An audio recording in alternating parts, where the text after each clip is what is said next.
Russia and China have started making the case at the United Nations against Washington's claim that it can trigger a return of all sanctions on Iran at the Security Council, with Moscow invoking a 50-year-old international legal opinion to argue against the move.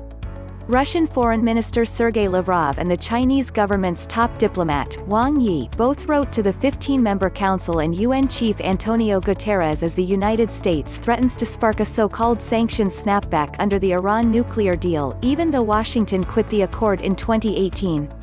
Lavrov wrote in the May 27 letter, made public this week, that the United States was being ridiculous and irresponsible. This is absolutely unacceptable and serves only to recall the famous English proverb about having one's cake and eating it, Lavrov wrote. Washington has threatened to trigger a return of UN sanctions on Iran if the Security Council does not extend an arms embargo due to expire in October under Tehran's deal with world powers to prevent it from developing nuclear weapons. U.S. Ambassador to the UN Kelly Craft said last week that a draft resolution on the embargo would be circulated soon. Council veto powers Russia and China have already signaled they are against reimposing an arms embargo on Iran.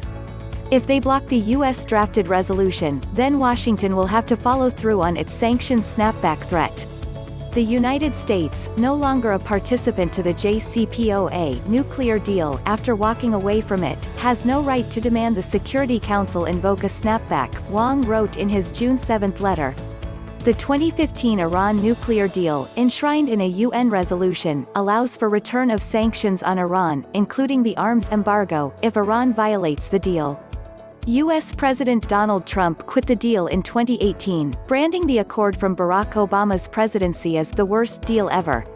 Lavrov cited a 1971 International Court of Justice opinion, which found that a fundamental principle governing international relationships was that a party which disowns or does not fulfill its own obligations cannot be recognized as retaining the rights which it claims to derive from the relationship.